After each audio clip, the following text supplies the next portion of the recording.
Good morning, everyone, and welcome to our discussion about organizational change management for implementations. We wanted to share some of our perspectives in enabling change within an organization as it applies to implementing new technologies. I'm Steve Mirsky, President of Hawkins Point Partners. And I am Greg Powers, Senior Management Consultant with Hawkins Point Partners. And today we're going to engage in a discussion about what we call OCMI. Please feel free to ask questions by way of the chat box, and at the end of our discussion, we'll open up the lines for Q&A. Today, we're going to define exactly what we mean by OCMI, how through our careers we've applied this discipline, and describe a practical application of best practices. We're going to discuss supporting evidence collected by respected industry organizations that demonstrates the proven value of OCM. We'll discuss change in its different forms and what organizations do in order to achieve effective change. Then Greg and I will engage in a discussion that will demonstrate how one might collaborate with business stakeholders to craft the OCMI solution for a given implementation. We'll describe an approach and we'll provide real examples of both very effective change programs and also not so effective. And we will identify the benefits that organizations such as yours have realized as a result of implementing effective change programs that support implementations. An interesting quote from what I consider to be the greatest coach of all time. It's a very simple statement, but it underscores the nature of business. The business landscape is constantly changing, that's a given. Those companies which can master the capability to enable change have a decided advantage over other companies which either reject change or engage in it unwillingly. The reality is change is everywhere. Change is important. Enabling change is required to thrive, and in some cases, to survive. The subject of organizational change management is a long-standing topic that is recognizable to many, particularly to those that are in the consulting space. The organization ProSci, the creator of the largest body of knowledge on change management, defines OCM as the discipline that guides how to prepare, equip, and support individuals to successfully adopt change in order to drive organizational success and outcomes. Many professional services providers bring their own frameworks, processes, standards, and templates. They apply these frameworks across enterprise-wide change, be it organizational or technology. Technology leaders have told us that they simply see it as more of the same. Everybody has their own assets, terminology, and approach that hopefully leads to the same outcome, effective change. But it tends to get lost in the sea of consulting speak and often does not resonate as practical. In our work, we implement technology. Our core service offerings, our people, and our organizational focus is in delivering new technology to business customers. We have a deep understanding of the discipline of OCM, having invested time and energy in maintaining an understanding of the evolution of best practices. We have deep and extensive technology implementation experience and have applied these OCMI principles during over 30 years of implementing new technologies as consultants. This is a practical approach to organizational change management to ensure effective change. Now let's transition and take a look at what studies have revealed about change management. Over the years, there have been a number of studies undertaken to determine the value of change management. For example, a study from Deloitte looked at project management failure from the CIO's perspective to understand why projects fail. While the chart itself does not directly address change enablement or change management, it is interesting to note that 6 of the 10 identified causes of failure, including the top 3, can be traced back to poor or non-existent enablement. Project failure can be viewed not just as the inability to implement a new or updated system, but also as an implementation of a new or updated system which fails to achieve the defined benefits. Change management programs often, in addition to other benefits, address many of the likely causes of project failure, resulting in improved project portfolio performance. Studies have also been completed by McKinsey and ProSci. In each case, we see quantified value associated with the utilization of change management programs. In the case of McKinsey, they looked at project return on investment, that is ROI, as a function of change management programs. Those with excellent change management programs exceeded the defined ROI, while those without, or those projects with poor change management programs, actually experienced a reduction in the anticipated ROI. The major reason for this is that employees are not properly prepared to adapt to the changes and often take longer to be able to effectively use new processes and systems. Often, insufficient preparation for change results in implementation delays and rising costs. The ProSci study showed direct correlations between the existence and efficacy of change management programs and the ability of the projects to stay on budget, to stay on schedule, and to achieve the defined project benefits. Clearly, there is value in preparing and enabling users to adapt to change. In any project, there are essentially two types of activities that must be addressed to achieve greater effectiveness. First, there are the technical aspects of the project which must be managed. These are things like capital resources and so forth. Although some project management decisions can have variable decision criteria, for example, trade-offs of feature and value, most decisions are logical in nature, and the evaluation framework under which these decisions are made is relatively straightforward. However, when we look at the people side of change, enabling people to adapt to the change is less objective. People are not all the same. Some have greater aptitudes, some have more experience. Many have different motivations. While it is not possible to create individual change enablement approaches for every unique situation, we can address common themes that may occur within a given population of users and able to enable change more effectively within that organization. For example, if an organization has a history of project failures, subtle resistance may arise based on the belief that this is just another project that will never be completed. In such situations, it would take effort to convince individuals that organizational history is not a predictor of current project success. There are many different frameworks supporting change management in the marketplace. This program depicts a framework from ProSci with key change management pillars. There are others from Cotter, Lewin, McKinsey, Bridges, and the like. Most embrace common elements which enable change. However, as with all frameworks that can be customized, effective change management involves consideration of and adaptation to organizational nuances.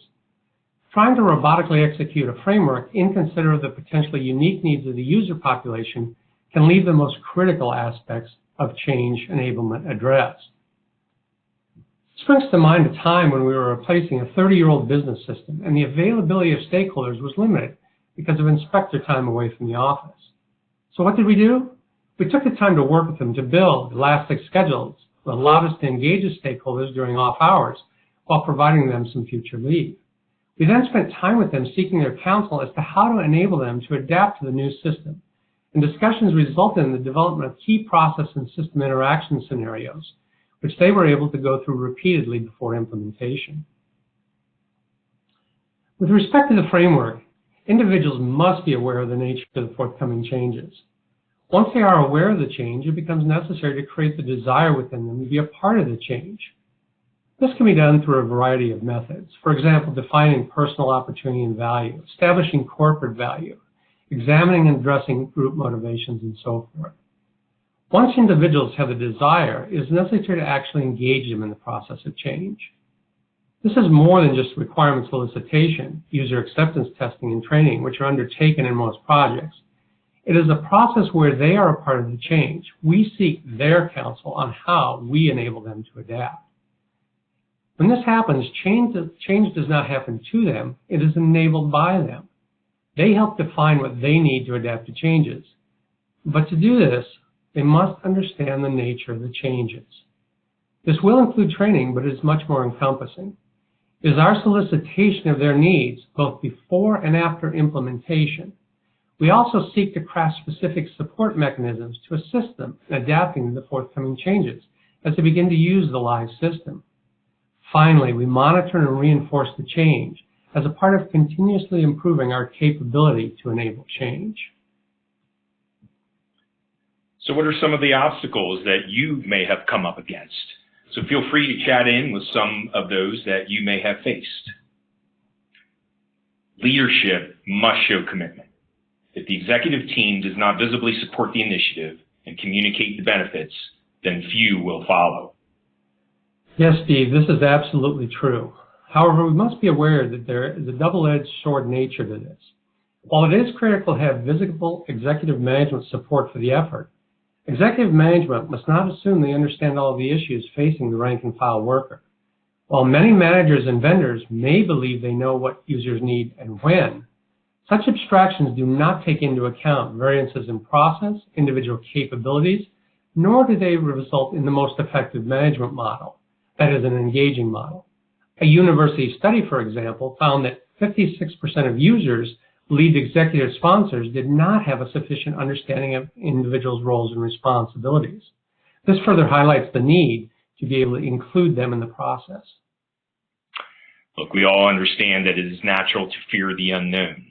That's why you absolutely have to make change known.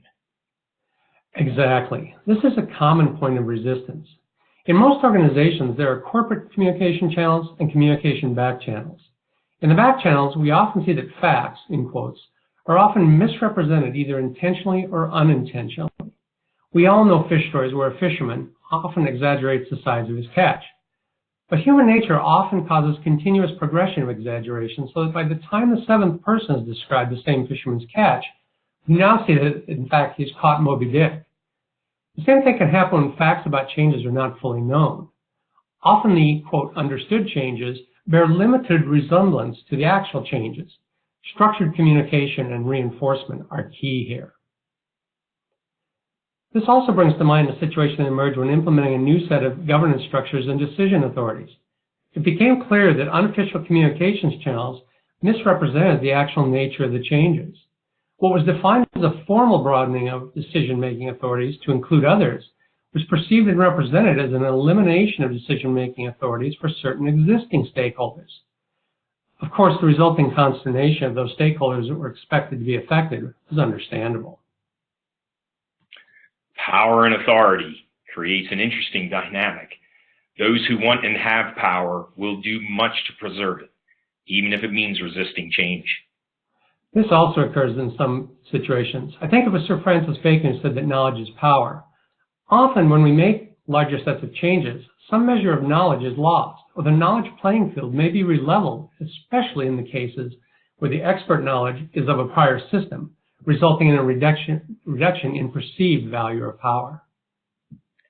You know, something as leaders we've all experienced, sometimes it's just plain hard to motivate some folks.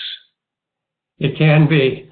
However, there are a variety of value propositions that can be developed for most changes. Some are corporate and some are personal. This is where effective messaging can help individuals to develop more useful motivations. While it is not realistically possible to create individual plans to address every motivation, it is possible, especially for change agents and first-line managers, to observe resistance and then address those pockets of resistance on a case-by-case basis. So we've all worked on projects where the goals seemed unrealistic, the schedule seemed overly aggressive, and it may not be understood. In that situation, people will object. That's true, Steve. This is tied in with what we talked about above. In many organizations, decisions are made at the top without involvement of user communities.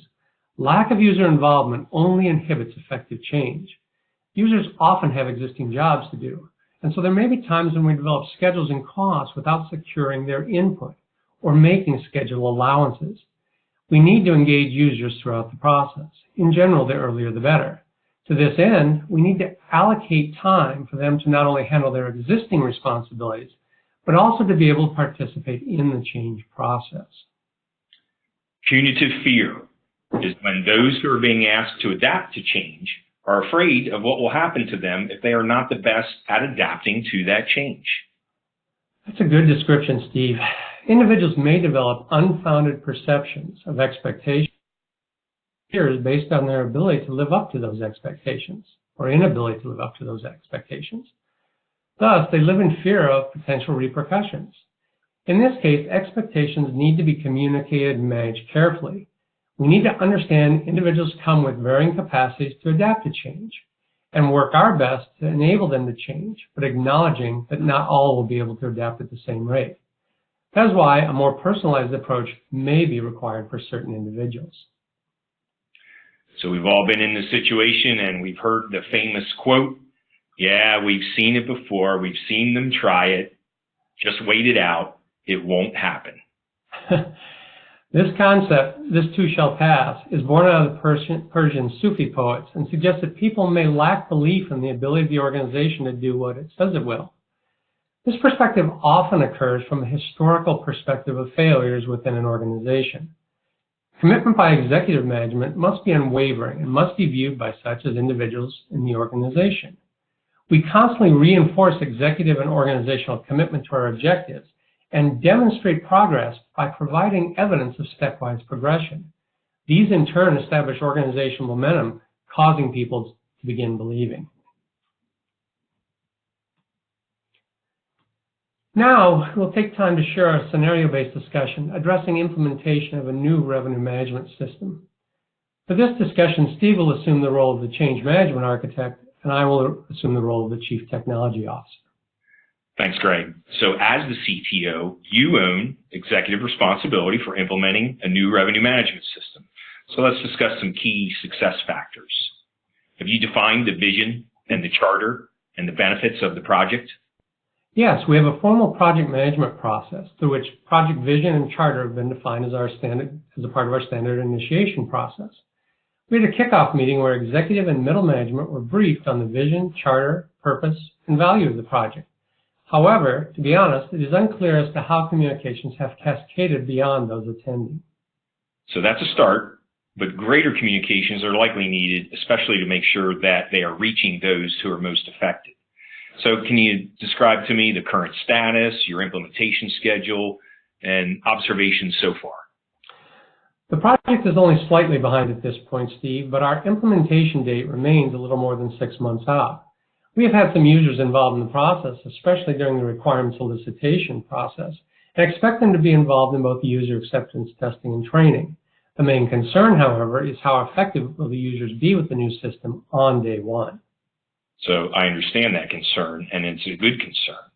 And I'm sure that you've had some thoughts around training, but often that's just insufficient to address the productivity gap that often emerges when major systems are changed. So how do you describe the life cycle and governance processes that you leverage for this project? Steve, we have an IT steering committee comprised of IT and business executives. They review status, reallocate resources, and address project issues beyond the scope of the project management office.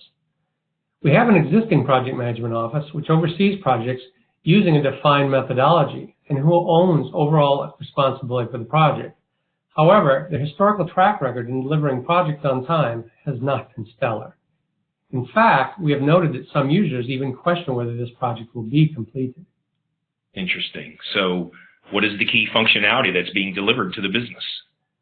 We're replacing all functions of our existing revenue management system. This includes all the standard revenue management functions of revenue recognition, forecasting, pricing, optimization, and so forth. Most processes will remain the same. However, a few processes and the technology foundation itself are changing. As you know, a revenue management system reaches into many parts of the organization. Yes, it certainly does. So how are you communicating with the stakeholder community? To be honest, after the initial kickoff meeting, we've relied on our middle and first-line managers to communicate to their staffs, consisting primarily of status information. We utilize a top-down model almost exclusively. There is no managed consistency in the types or frequency of communication. It's definitely an area we need to improve in. I agree. I absolutely agree. One of the greatest factors leading to project failures is lack of communications. Also, it does not seem like you really have formal communications model to address bottom-up communications. So maybe you can share with me the business community demographics. Well, we have those in the finance, revenue accounting, management accounting, planning and forecasting, pricing, distribution, marketing, sales, and inventory management functions that will be affected. We have updated organization charts so we know how many people in each area and where they're located. In addition, a few key users have been involved in the requirements definition and in the process redesign. Okay, so you understand who will be affected, at least at a general level. So beyond that, are you able to define the impact of the changes in terms of size, complexity, process changes, newly required skills, items like that? No, Steve, we've not undertaken any type of change impact analysis. Candidly, we have probably assumed that users can always adapt based on their historical experience with our business processes, and that training will help them through the change, but we have not endeavored to define the changes for them at this point. In addition, we have not defined how individual roles will be affected. Okay, so training is helpful, but by itself is often insufficient if you're able to provide measured training that addresses both the existing and the to-be. That's a good start. But in order to enable your users to adapt to change, it's always of value to both define and seek their counsel, how to adapt to the upcoming changes. So what's your plan to provide post-implementation support? We really haven't consulted them about post-implementation support, and we haven't planned anything special. We have a standard IT help desk, and we also have leads in the various areas, some with greater tenure, who are likely able to help users based on our historical business processes. The challenge, as I said earlier, however, is that some of those business processes are changing, and the technology, of course, itself is also completely new. So how would you describe your overall organization's readiness for these pending changes? So, Steve, we remain concerned about how well we have enabled our users to adapt to the upcoming changes, especially in the early days of implementation. As we said, we know there are changes not only to the technology, but to a few of the business processes themselves.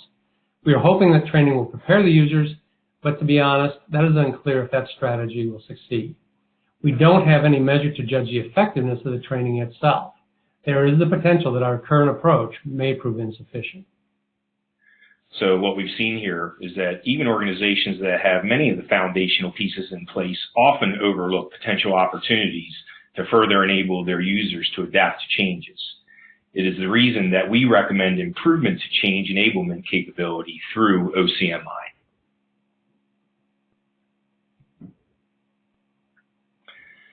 So this approach utilizes those same key foundational pillars that common change management frameworks do. However, it places less emphasis on managing change and more on enabling individuals to adapt to change. One must consider and adjust to organizational nuances, and the OCMI approach is preferable to turn the crank frameworks. Right. First, we analyze the organization in order to determine how well it is positioned for the change. That is, how change ready. We understand who will be impacted. We consider what change activities have already been undertaken.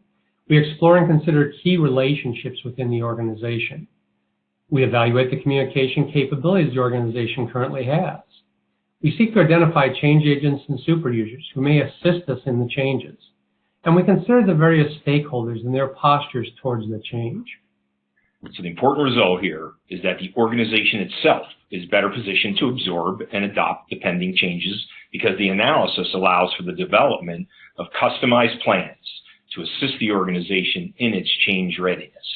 In some cases, this is minimal, but in others, it can be more extensive. Correct. We also have a goal to try to define the changes and impact of those changes on specific user roles. The goal of this is not only to educate, but also to provide the foundation feedback, identifying what we can do to assist them. Once users know the nature of the changes, there are many cases where they can help us define what will help them adapt to the changes more effectively. We operate on the foundation that none of us know as much as all of us. As such, since the users know the most about how they currently operate, having them involved in the process can only improve our ability to enable them to change. And so, the knowledge workers are engaged in the process of change. Also, understanding the impacts of the changes is significant in how you orient and train users on the new solution. So, Greg, how does this feed communications and training planning?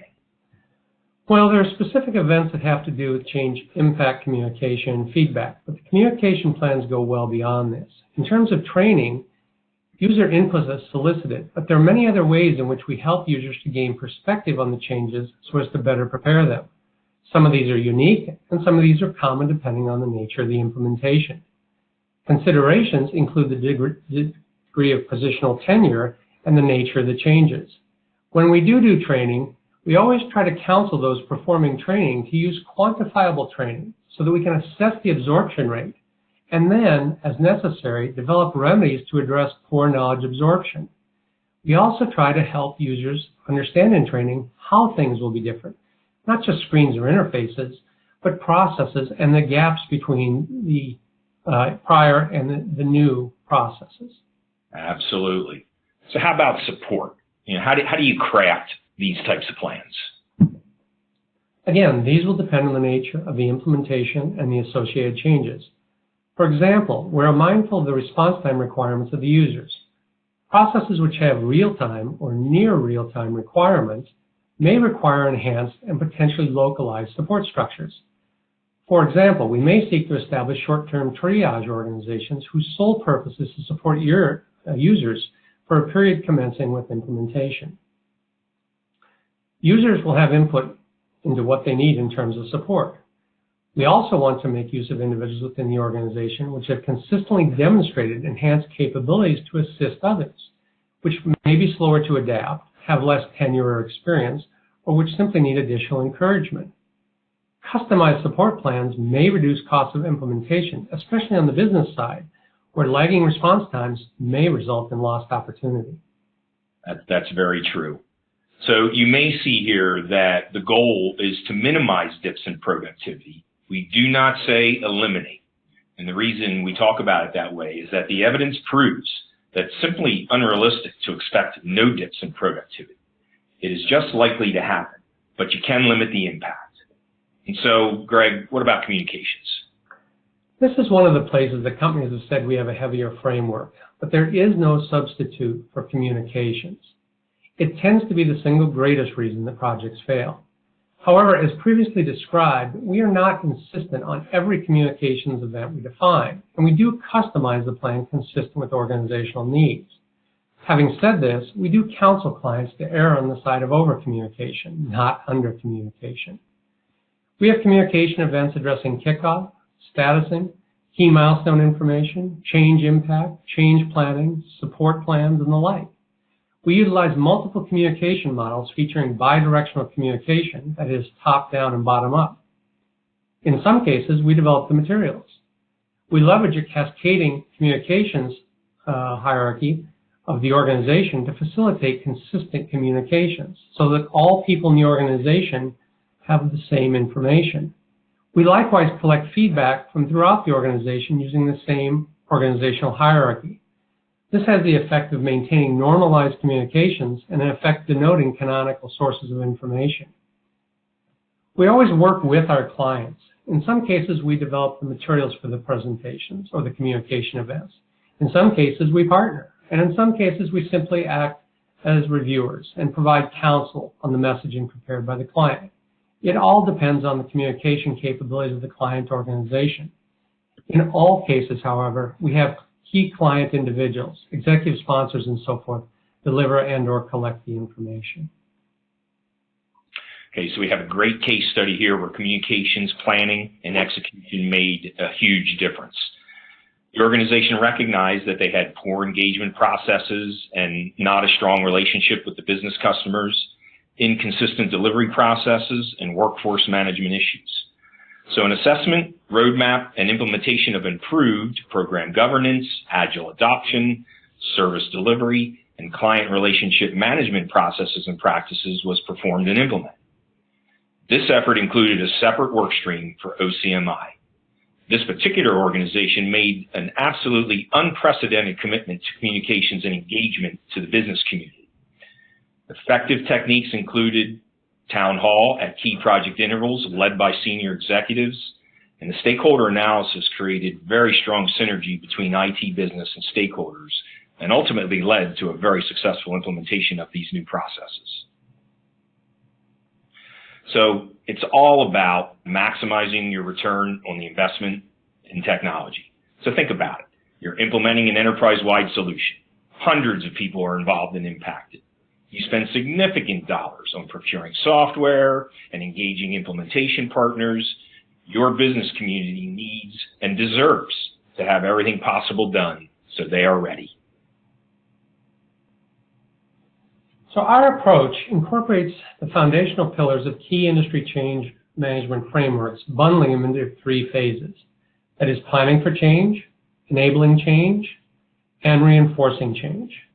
We conduct most discovery and analysis activities as we plan for change. Once we have developed plans based on collected and analyzed information, we execute the defined plans. Once the change management program is complete, we reinforce the value and measure our results. It is a customizable framework replete with activities that are designed to engage and enable those affected by change, as we build a common understanding of change throughout the organization. Where possible, we leverage the use of metrics to not only guide current activities, but also to provide a basis for continuous improvement in the future. So let's talk about the important roles in this process. Start with the executive sponsor. Generally a VP level, but he or she is the person who holds the purse strings.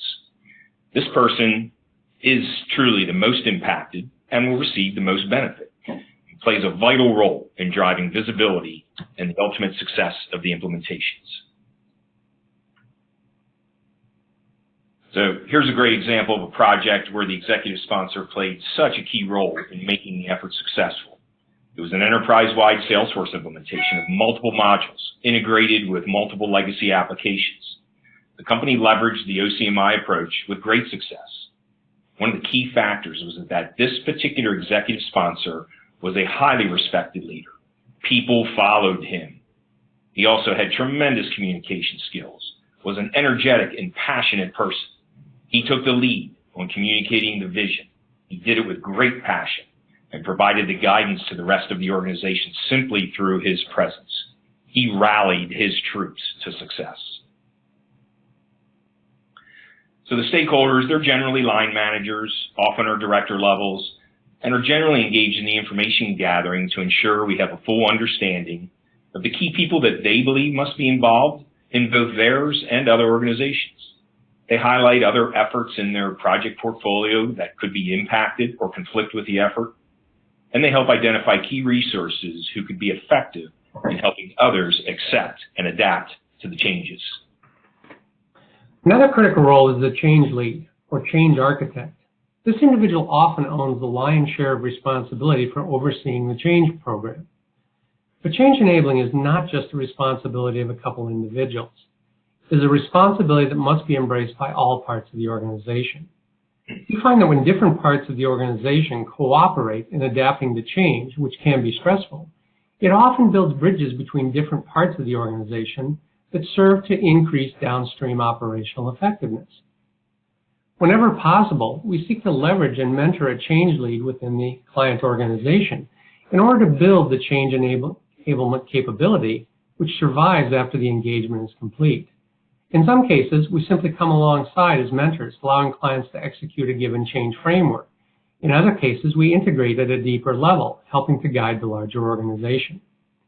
We're committed to our clients' long-term success and are always available to answer questions from past clients on how a specific situation might be handled, as relates to enhancing an organization's change capability or how to deal with a specific change enablement situation. We also try to leverage other parts of the organization as well as the change lead. For example, in many organizations, there are individuals who fill roles such as change agents or super users. Each of these has a role to play in change enablement as well. Change agents are often used in bidirectional user communications. We do provide specific guidance to them as to how to engage their peers. Super users may be used, if available, to provide mentoring and coaching because of their enhanced business process knowledge and organizational dynamics. Both of these can be invaluable resources, enabling others to adapt to change. And of course, we have the BAs, middle management, and the knowledge workers, and they all play a critical role in multiple phases of the process. BAs are key to the change impact analysis, and they really hold the keys to defining the scope of changes. These are also important in the horizontal communications, ensuring that the message is being delivered down and across the organization in clear, concise, and consistent ways. So let's talk about some of the key work products in this approach. The communications plan is designed to address the who, the what, the when, and the where of how communications throughout the organization are delivered. We also define the change foundation. This includes the general nature of the changes, those affected, key decision makers and influencers, and where they stand, and other related information. We seek to understand the nature of the changes through a change impact analysis and communicate those changes to users, seeking their feedback on the changes and how we can better enable them to change. We develop a change plan that guides change enablement. This is then managed as a separate work stream, normally under the guidance of the change lead. And finally, we recommend that you establish an assessment framework, which can be used to not only assess the effectiveness of the current program, but also serves as the basis for measuring the effect of changes on future programs. So part of the approach of addressing organizational nuances is assessing and discussing organizational tolerance for process. Because we are not simply turning the crank on a defined process, you have the flexibility to adjust the approach considerate of the organizational nuances, tolerances, and the existing knowledge. For example, there may be cases where certain parts of the framework may either not be required or desired.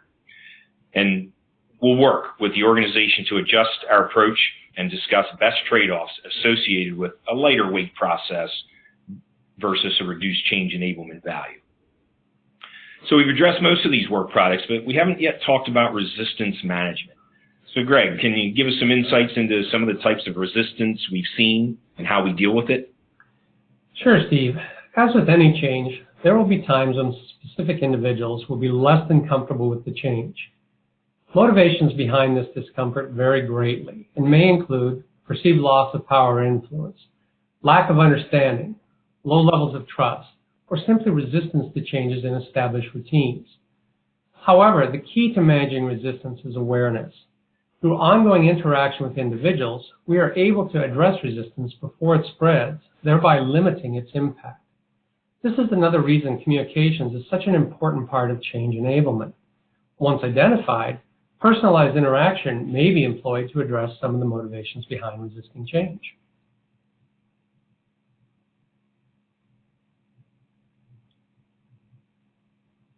So how does all this help? So we've discussed ROI and just can't emphasize it enough. It truly is the major goal of embedding this approach and these techniques into your program. And of course, reducing your support costs and focusing on productivity all contribute to success. So we know that changes in the business landscape are constant, and developing a repeatable business capability enhanced through continuous improvement will assist the organization in adapting to these changes in a timelier and less costly manner, thereby improving the organization's competitive profile. The relationship between business and IT also is sometimes an issue. In fact, it is not uncommon for technology leaders to say that their relationship with the business needs improving. So here's a good example where the strained relationship between IT and business caused some issues. In this situation, the organization, through multiple acquisitions, needed to rationalize multiple core software systems to a single integrated platform. In addition to this, business processes were changing also as part of the implementation. And unfortunately for this organization, there were some business units who did not participate, and they suffered. Training did not provide context, communications were inconsistent, and support costs were significant as a result. So by working with users to help them adapt to change and seeking to understand their concerns, fears, and perspectives on how to adapt, we often see upgraded relationships between IT and business customers. Even if the business community doesn't fully embrace the process, at a minimum, they've been consulted, and that establishes a chain of accountability. But when the business does engage, this improved relationship often carries over to an array of operational and organizational processes. Change enablement can unify the organization and eliminate the us versus them mentality that can exist. It truly does bring IT and the business closer together. So this concludes our discussion, and we want to thank you for joining us today. And we're now going to open up the lines for any questions.